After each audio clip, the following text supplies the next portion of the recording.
Welcome to another edition of Book Talk. I'm delighted today and privileged to welcome Dr. Sitansu Chakravarti, the author of this wonderful book. Dada, welcome to the show, and please hold up your copy of the book.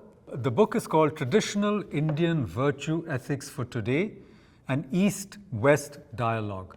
So those of our viewers who have just joined in, if you like this video, if you find the contents useful, please subscribe and share, and also join our channel. So Dada, let me start off by asking you straight away, first of all, congratulations on this book. I know it's taken, I would say, a Herculean effort, starting maybe 8 years ago at the World's Parliament of Religions at Toronto, and now the book is in our hands today. So first of all, congratulations. But can you tell me a little bit about the journey of this book, from the conception to the actual publication? Well, if I may, you are very, I don't have any stronger words, very closely and instrumentally connected since the beginning of the book. And prior to that, the beginning has its own beginning. You have helped me a lot in the past. Well, Dada, you're very generous, but it was a chance conversation on the sidelines of the World's Parliament of Religion, and you had a beautiful panel in that World Parliament, which I also attended, where you highlighted the importance of virtue ethics and why Indian philosophy has so much to contribute to it. So, I know it's been a lifelong journey for you. So once again, congratulations. Your untiring efforts have brought this book to fruition. Now, can you tell us very quickly what virtue ethics itself is and why is it important? Actually, in Western ethics, there are three ways to judge actions which are ethically commendable.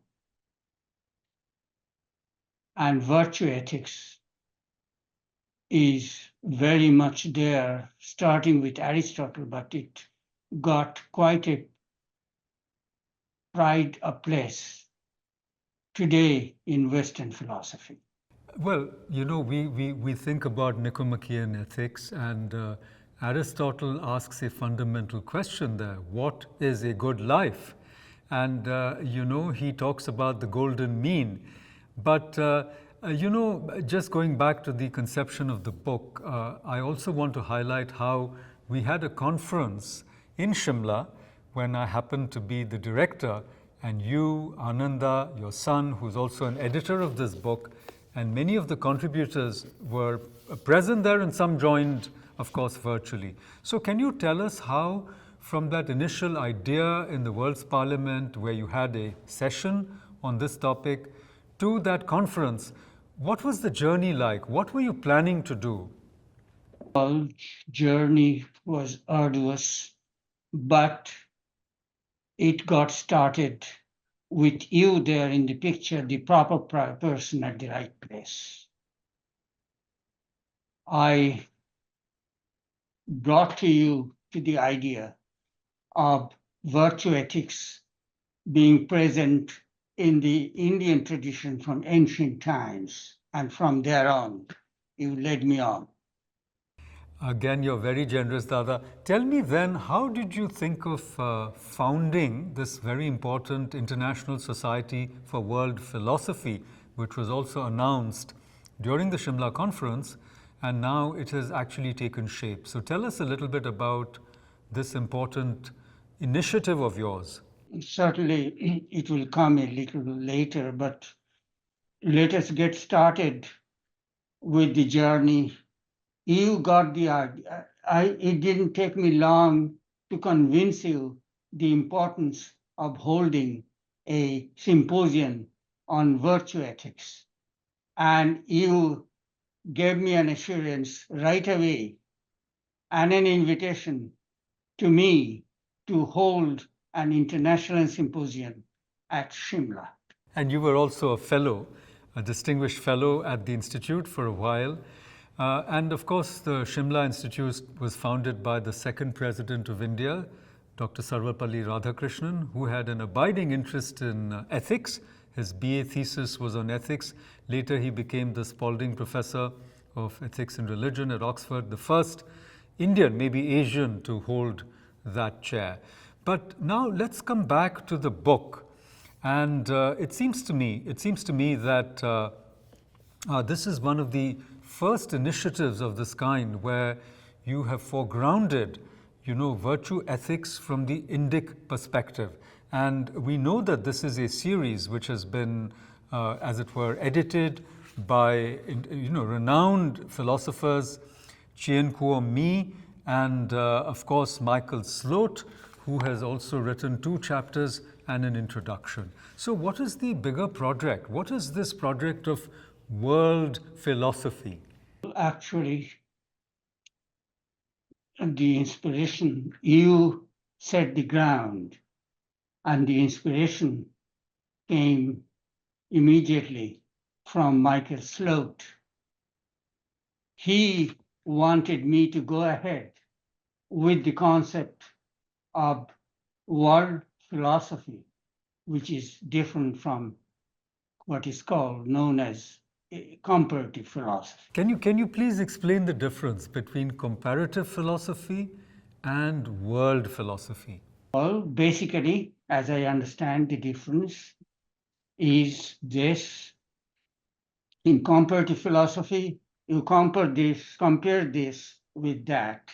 And of course, when there is a comparison, there is a better and worse. So there is a colonial backdrop to this comparative philosophy. Yours is worse in so many ways, and mine is the prime and the original and the ultimate. That is so true, because we have the same difficulty in comparative literature. It's a Western construct, and with the whole history of Western philosophy, particularly Hegel, where he placed all the other traditions in the world in a kind of hierarchy where the absolute apogee or climax of human evolution was, of course, in the Weimar Republican German intellectual traditions, and he consigned our African brethren to a pre-philosophical stage. Indians, he called them lotus eaters and so forth. We won't go into that. So, but before we plunge into the actual contents of this book, can you please tell us, Dada, about your own background, your own intellectual, cultural, spiritual background and traditions, your family inheritance, and then how you studied philosophy yourself, both in India and later in the West. Can you please tell us a little, bit more about your own intellectual growth and development? Yes, if I may say this, yeah, certainly I am fortunate in being born in a Brahmin family. Brahmin doesn't mean, in our tradition, it didn't mean from the very beginning of our tradition that it is a kind of a privilege, but it is kind of entitlement. And what I have been, I'll go back a little later, but my father was a Sanskrit scholar, and so was my maternal uncle, who got his training. You have seen my maternal uncle, who got his training from my father. And I was brought up in such a family. Yes, it's wonderful. As you rightly said, it is a great privilege, but also a great responsibility, because if we do not carry the tradition forward and disseminate knowledge ourselves, then we are failing our ancestors, and we are failing to discharge the obligation, the rin, what we call our, obligation to pursue and disseminate knowledge.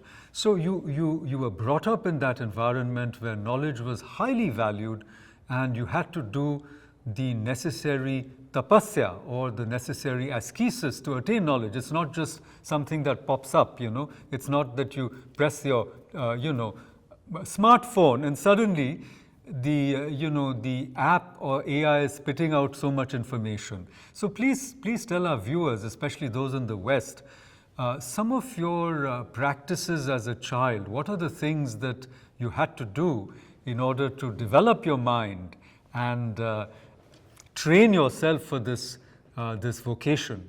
Yes, of course. I remember I was from the traditional sanskara of graduation, which is Upanayana, graduation ceremony. The Acharya, my Acharya was my maternal uncle Anantalal Thakur, Pandit Anantalal Thakur. He gave me these Upadeshas from Taittiriya Upanishad, a very ancient Sanskrit text. One of the advice was Sadhayanma Pramada. Don't ever desist from studies. And that repeated in the following advice, Sadhaya Pravachana Ma Pramada. I will explain in a little while. That is wonderful. That is wonderful, Dada, because I met Pandit Anantlal Thakur myself, and some of the things he told me about how the tradition survived after the onslaught of the conquests. Some of the texts were taken to Tibet. Then from there we were able to retranslate them into Sanskrit. He also told me how manuscripts were preserved, in the homes of learned people, and how difficult it was to preserve this tradition.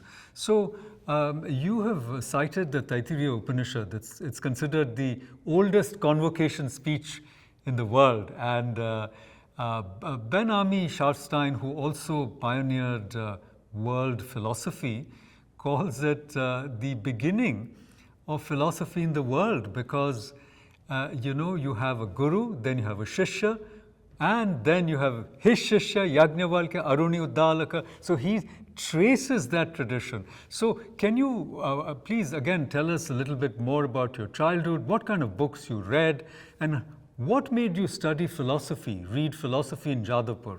That's an excellent question. I can go over an hour on that. I feel like tempted to, but I'll keep myself brief. So these two pieces of advice translated is don't desist from studies. And the following one is don't desist from study and discussion. Not keep it to yourself, but have discussions. And I had the privilege, excellent privilege, of studying at Jadavpur University under Gopinath Bhattacharya, son of K.C. Bhattacharya, the pillars of modern day philosophy, Western and Indian philosophy in India today. And K.C. Bhattacharya, of course, was so famous for that lecture of his, which then became almost like a manifesto for decolonializing our intellectual tradition, Swaraj and ideas. But would you say now, just to challenge the claim that world philosophy was started by a particular Chinese Western philosopher? In fact, one of our papers in the book says that Swami Vivekananda was already laying the foundations for world philosophy at the World's Parliament of Religions in 1893. But going back to your student days in Jadavpur, Don't you think that that K.C. Bhattacharya, Gopinath Bhattacharya, Surendranath Das Gupta, all these stalwarts were already doing a kind of world philosophy? Certainly, certainly. This concept of world philosophy was brought to me, specifically emphasized by Michael Sloat in the conference, to everybody around in the conference.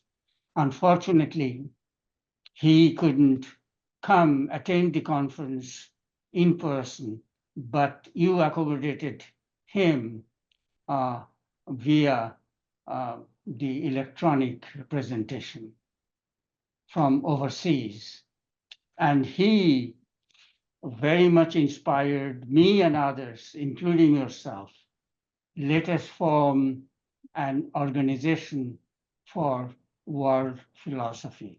I was just going to say that don't you think, though, that because of the colonial encounter, the nature of the colonial encounter, particularly in Bengal and then later in other parts of India, in a sense, from the 19th century onwards, we were already doing some form of world philosophy in India?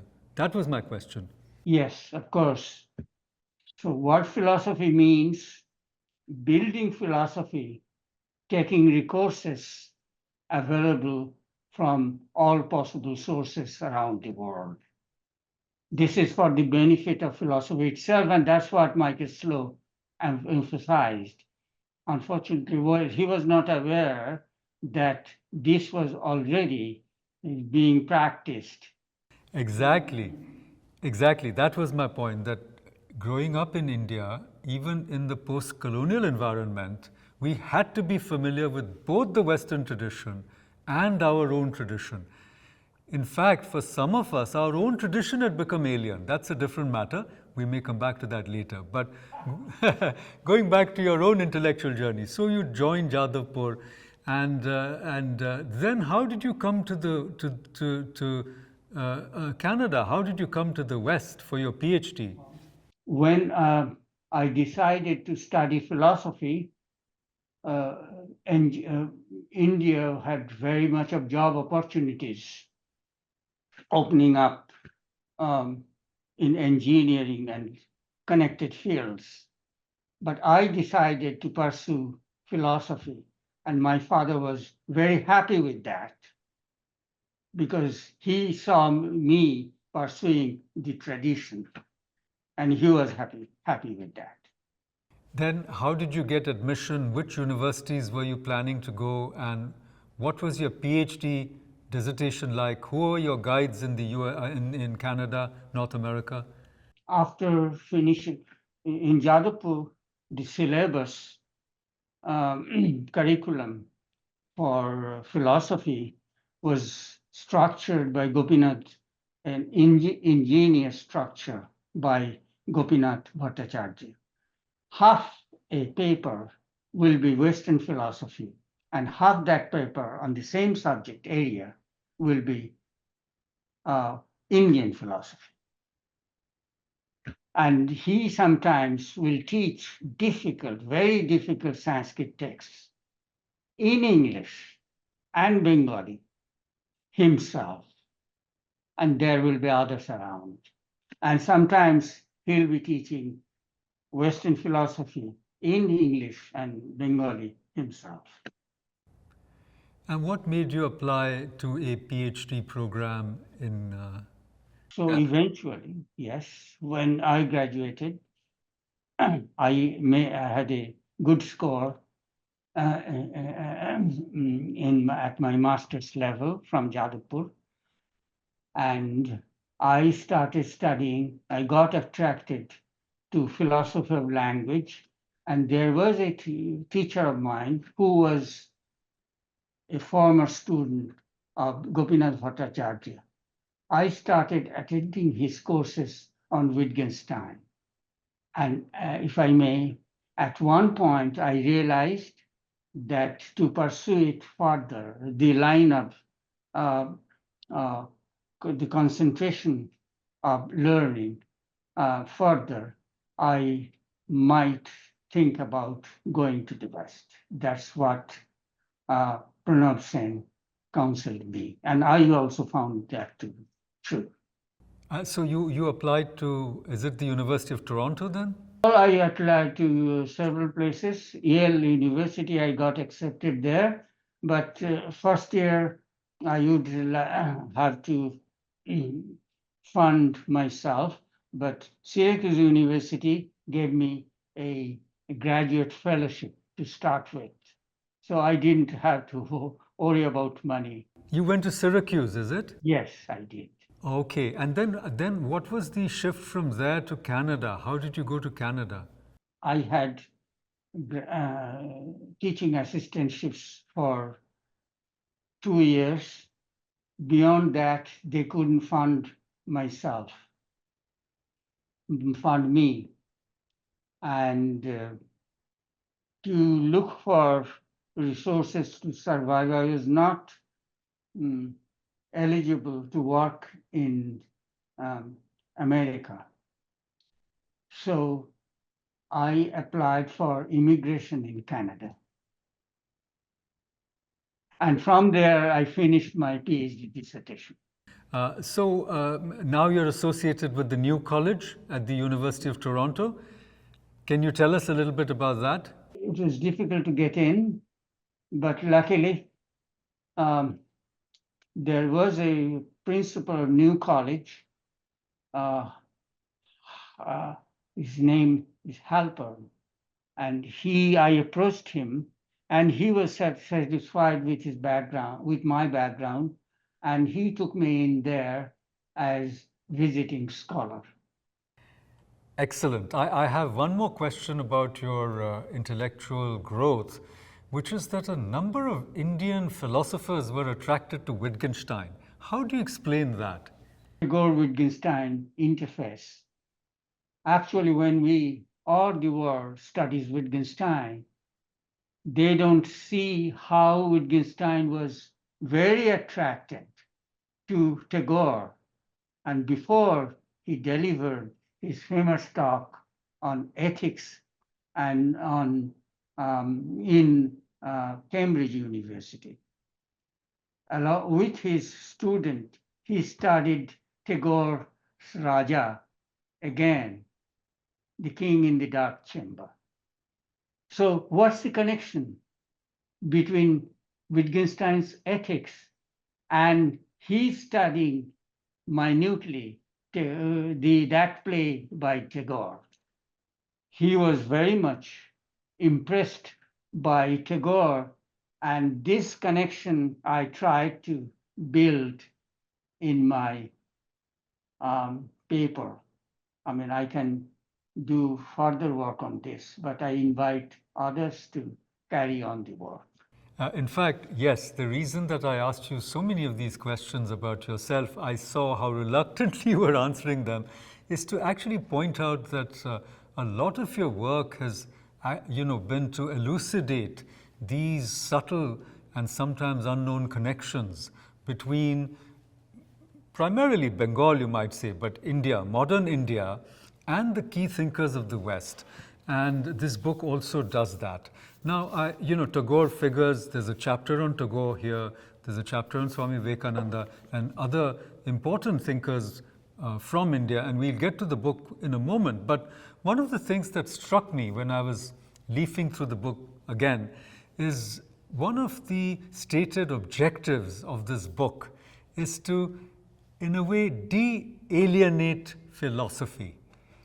Can you explain that? That you want to bring philosophy back to the, if not the marketplace that Socrates wanted, at least into our daily lives, so that our lives are enriched with the love of wisdom, which was what the original purpose of philosophy was. Whereas academic philosophy has become so divorced from our daily lives. And why virtue ethics is important is it brings us back to those fundamental questions that philosophy started out with.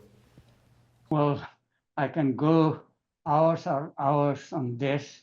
This is a very important area to probe. Actually, I don't know whether retired professor of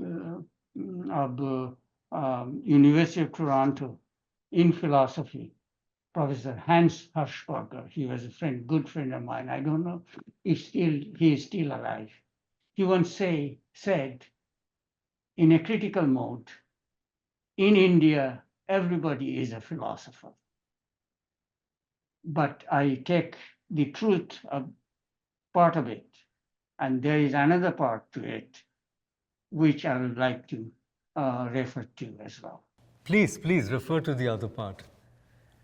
One is philosophy is not meant only for the class.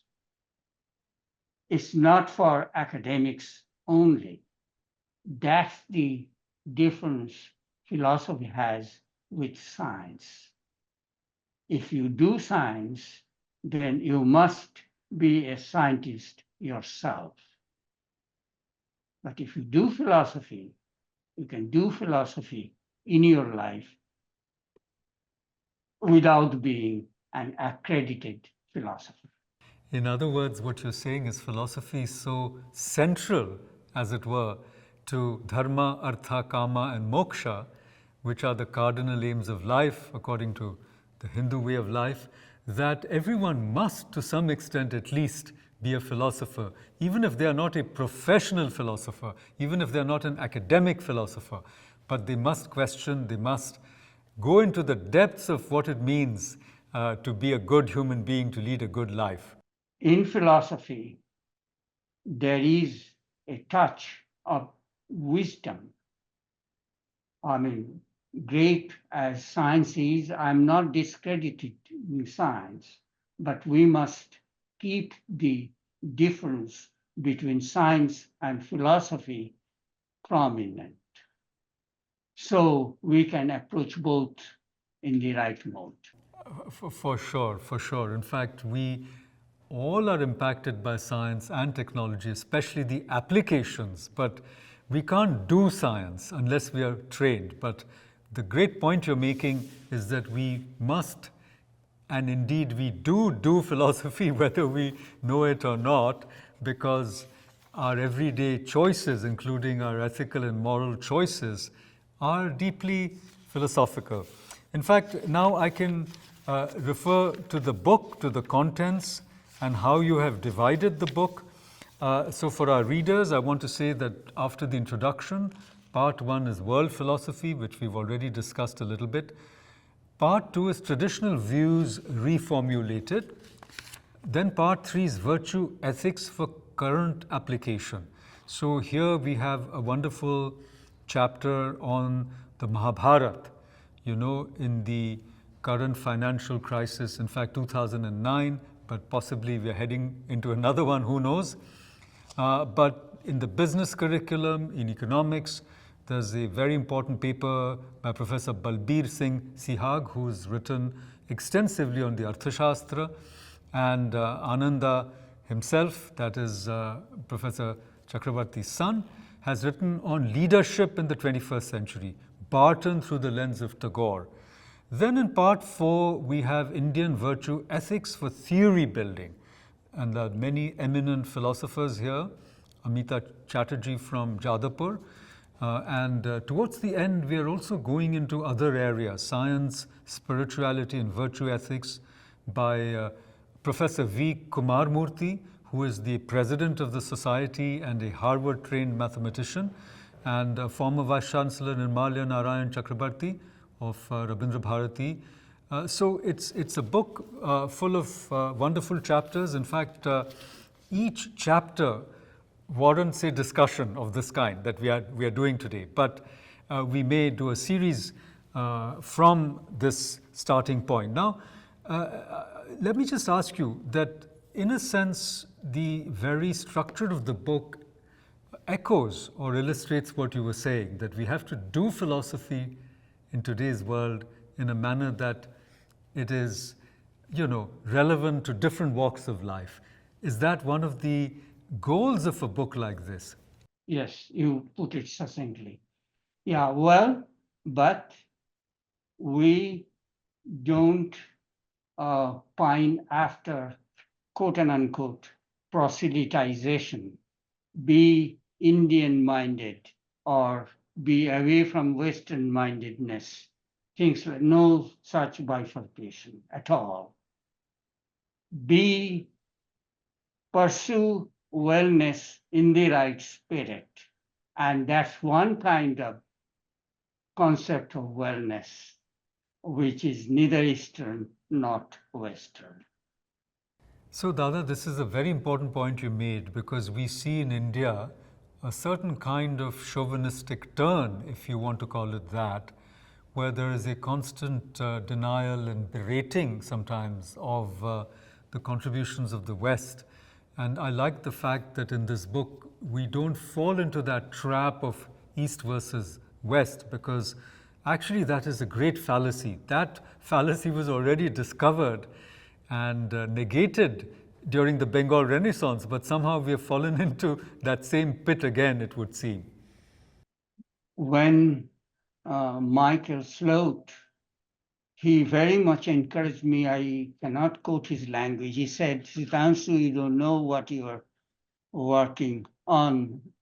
You are working on unfolding the course of philosophy itself in the whole world that it's going to assume in the very near future.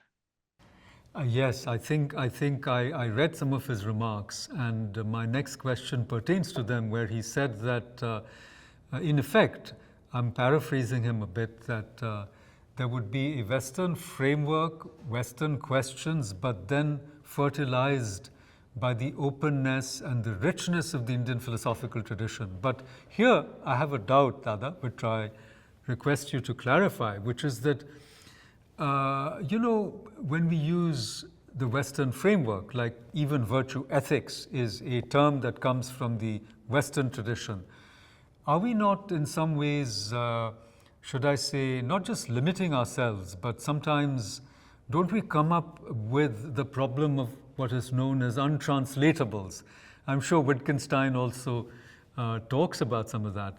But I mean, in India, we don't, virtue ethics sounds like such a ponderous term. But if you said dharma, which is the foundation of life itself, of righteousness, of right conduct, of, that which sustains us, which nourishes us, then we are completely out of doubt as to, what is the right course of action. Because if we ask ourselves, is it dharmic? Something in us instinctively says yes, it is or it is not. So, can you elaborate on this, so to speak, problematic? Well, you touched the right spot where we can mislead ourselves and be misled. The term is important, but again, we must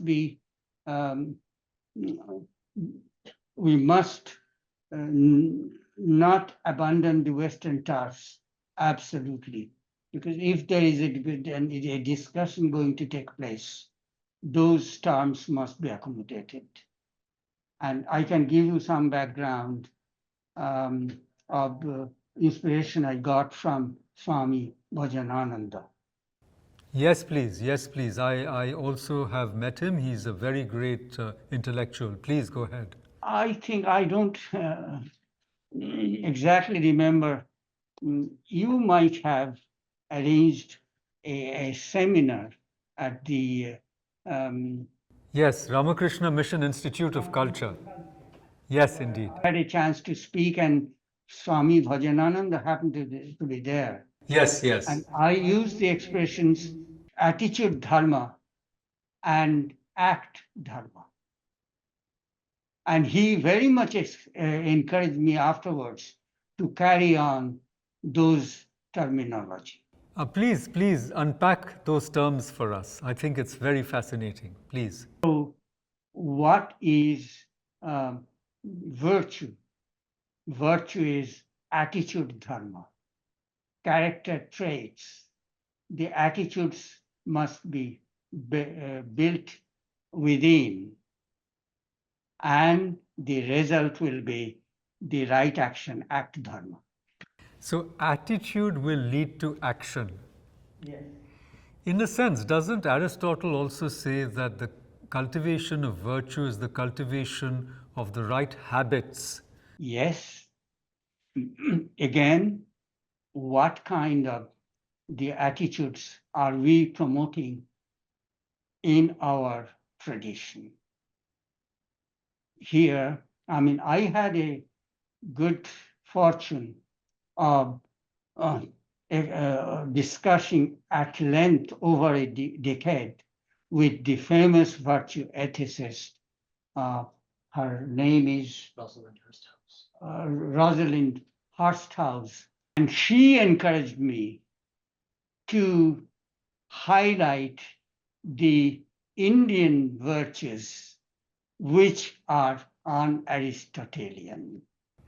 That is so interesting. But don't you think then that there has been this criticism that India lacks virtue ethics, which is so without foundation? Because when you even think about the Yoga Sutras of Patanjali, and tomorrow is International Yoga Day, it starts with the yamas and niyamas. What else are the yamas and niyamas but the foundational core tenets to build a virtuous life? Yes, I coined a term, the virtue of harmony within, from the expression samatva in the Gita. Samatvam yoga uchyate. Hursthouse, she very much appreciated this virtue, which she emphasized her words. This is a non-Aristotelian, innovative way out for us. So, Dada, this brings us to the question that we asked earlier in a different form, which is that when we do world philosophy, because we are still learning how to do world philosophy, one of the, I guess, imperatives will be to make these major terms and categories talk to each other. Virtue ethics will talk to dharma, may talk to something else from China, because I'm going to have a follow-up question on China for a moment. But don't you think that one of the key, you might say, ingredients or constituents of world philosophy will be to actually get these terms to talk to each other, and we may, end up, to use a Wittgensteinian expression, finding family resemblances across traditions which seem to be incommensurable, but they're not incommensurable. First, we must keep the distinction very prominent between science and philosophy. In science, in philosophy, there is wisdom, which is not there in science, not to denigrate science though. If we ask for wisdom, we go to Sri Ramakrishna for wisdom, but we don't go to Einstein for wisdom. I mean, Einstein delivers very important things, but what is not supposed to be gotten from him, we shouldn't go there to him for that. So we must keep this distinction in mind, although both areas are strongly reliant on argumentation. That's very important. In fact, I'm reminded of Oppenheimer, the movie also, where for wisdom he goes to the Bhagavad Gita. For science, he goes to Cambridge and then to Germany. But you're absolutely right that the critique of science itself is that it is value neutral. So it is a methodology to discover certain truths, and then their application is influenced by all kinds of other factors, including political factors, the pressure from, say, the pharma or the military-industrial complex and so forth. But for wisdom, we have to turn to philosophy, as you rightly said. Now, I wanted to ask you this question in a different form, which is that all these three traditions that Michael Sloat talks about, the Indian, the Chinese, as well as the European tradition, they have certain components. Now, the Chinese tradition, which is also shared with Japan and Korea in terms of the Confucian ethical system, also is informed by Buddhism and by Taoism, has some of these ideas. Now, what Professor Sloat says is that China gives you the value and importance of the heart in the thinking process, because in his book Yin and Yang, he says that they have a word for it. I think they call it Zen, and if I remember, the Japanese word is kokuru, whereas in the West, thinking is a mental activity by and large. There is no heart involved in the thinking process. So, and I think Professor Sloat is saying in his introduction, which I read, that Indians also don't have a word for the heart and mind combined. But what about Hridayam? We better look for the state of things as they have been, rather than a word combining two. This is the upshot of one of the papers by Lisa Widison. She wrote a paper in how, starting from Tantra, the heart and the brain, they have combined together. Exactly, in Abhinav Gupta, in Paravim Trishika Vivarana, I mean, even in a sense, after the Kundalini rises to the para, whatever, it has to be located in the Hridayam. Otherwise, we become, in fact, I feel, you can correct me, that it's a very important antidote to the dry Vedanta, you see, where you do a kind of scholasticism and then become Mayavadins or whatever. So, if you'd like to elaborate on that. Personally, I'd like to interpret the traditional Vedanta as it has been developed by Shankaracharya, by not in a metaphysical hierarchical pattern where Brahman is the ultimate stuff the world is made of. Exactly. But don't you think that it is in the Hridayam that the Atman and the Brahman find their union? Yes. Rather than speaking about Brahman as an entity, as if like an entity, like Kant's noumenon. No, but Ananda is that what matters and is relevant to us. Yes. How much are we Ananda to start with? That's the ultimate question about wellness. Thank you, because I think in the other paper by Professor Sloat, he starts with Hiriana's translation of the Four Noble Truths, the first of which he translates, Hiriana, the great philosopher, translates that the world is evil. I don't think that is what the Buddha meant. He said that the world is full of suffering. Suffering is a noble truth, and suffering, in a way, if it is properly understood, will lead to a cleansing and will show us that it is all Ananda. I remember once Tagore, the great poet and thinker of India, he lost his son, I forget his name, died of cholera. It's not Ratindranath, it's another child of his. No. It's much younger than Ratindranath. So when that son died, the last rites were performed, and he was going back from Calcutta to Shantiniketan. And in the train coach, he raised the window pane and saw at night, the whole universe was flooded by moonlight. And he said, where is a place of suffering? It is all ananda all over.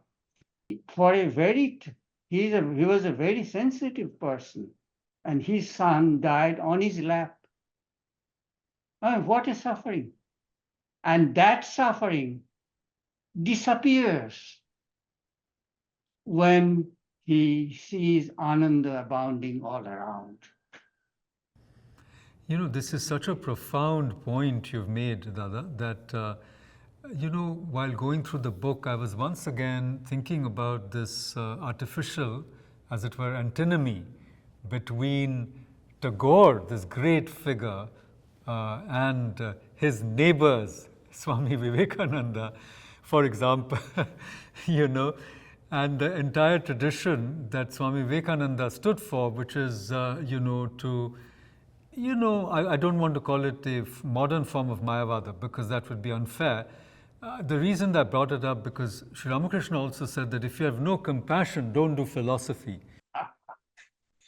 So can you talk about these two, as it were, different ways of looking at the world? One way, which is to say that only the Atman is real, the world is not real, and then Tagore, who says that the world is real because it's informed by Brahman. And I remember Tagore saying once that I will stare at this beautiful world till my eyes, till the light fades from my eyes. Don't tell me to turn away from the world. Well, actually,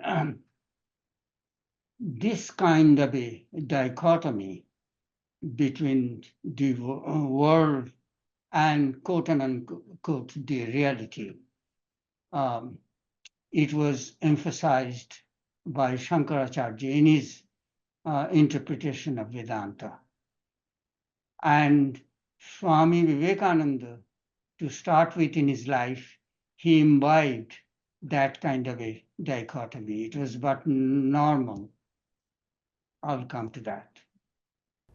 Exactly. And then how did he change gradually? Actually, he was literally shaken up by his guru, Sri Ramakrishna. Sri Ramakrishna asked Swamiji,